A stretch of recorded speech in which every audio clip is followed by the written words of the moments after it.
Père et du Fils et du Saint-Esprit. Amen.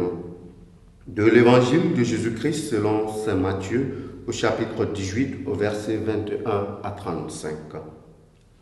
En ce temps-là, Pierre s'approcha de Jésus pour lui demander, « Seigneur, lorsque mon frère commettra des fautes contre moi, combien de fois dois-je lui pardonner? Jusqu'à 7 fois ?» Jésus lui répondit, « Je ne te dis pas jusqu'à 7 fois, mais jusqu'à 70 fois 7 fois. » Ainsi, le royaume des cieux est comparable à un roi qui voulut régler ses comptes avec ses serviteurs. Il commençait quand on lui amena quelqu'un qui lui devait 10 000 talents, c'est-à-dire 60 millions de pièces d'argent. Comme cet homme n'avait pas de quoi rembourser, le maître ordonna de le vendre avec sa femme, ses enfants et tous ses biens en remboursement de sa dette.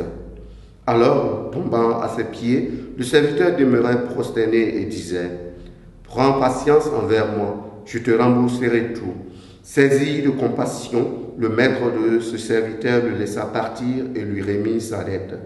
Mais en sortant, ce serviteur trouva un de ses compagnons qui lui devait 100 pièces d'argent. Il se jeta sur lui pour l'étrangler en disant « Rembourse ta dette ». Alors, tombant à ses pieds, son compagnon le suppliait « Prends patience envers moi et je te rembourserai. » Mais l'autre refusa et le fit jeter en prison jusqu'à ce qu'il ait remboursé ce qu'il devait. Ses compagnons, voyant cela, furent profondément attristés et allèrent raconter à leur maître tout ce qui s'était passé. Alors, celui-ci le fut appelé et lui dit, « Serviteur mauvais, je t'avais remis toute cette dette parce que tu m'avais supplié. Ne devais-tu pas à ton tour avoir pitié de ton compagnon, comme moi-même j'avais eu pitié de toi ?» Dans sa colère, son maître le livra au bourreau jusqu'à ce qu'il eût remboursé tout ce qu'il devait. C'est ainsi que mon Père du ciel vous traitera si chacun de vous ne pardonne pas à son frère du fond du cœur. Acclamons la parole de Dieu. Louange à toi, Seigneur Jésus. Bien-aimés dans le Seigneur, en ce 23e dimanche du temps ordinaire, nous pouvons reprendre avec Pierre cette question.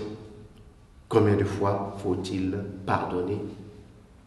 Et très tôt, nous allons voir que même si Pierre essaye de donner sa propre réponse en essayant de limiter le nombre de fois à 7 comme plénitude, le Seigneur vient nous rappeler qu'il n'y a pas de limite pour le pardon.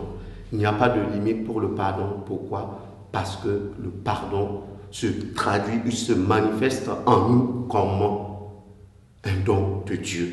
Autrement dit, quand nous sommes capables de pardon, quand nous sommes capables d'exercer ce don, eh bien, c'est Dieu lui-même qui est à l'œuvre en nous. C'est sa miséricorde qui agit en nous. C'est son amour qui agit en nous. Et c'est cela qui nous rend capables du pardon. Mais en même temps aussi, nous devons prendre conscience que le pardon exige de nous une double conversion. Une conversion d'abord pour celui-là qui donne le pardon. Conversion dans le sens d'apprendre à regarder avec les yeux de la foi. Conversion dans le sens d'apprendre à regarder avec les yeux de Dieu, de telle sorte que le pardon que nous donnons puisse être chemin de divinisation pour nous-mêmes, chemin de guérison pour nous-mêmes. Et le second volet de la conversion, pour celui qui reçoit le pardon, que le pardon soit déjà ce qu'on appelle l'action qui nous met en route sur le chemin de la repentance, sur le chemin de la conversion. Autrement dit, en tant que chrétiens, nous devons comprendre que le pardon est une nécessité vitale.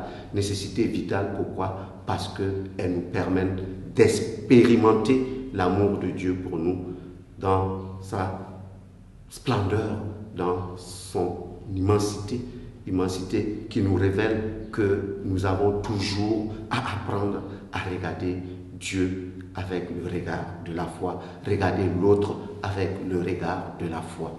Loué soit Jésus-Christ.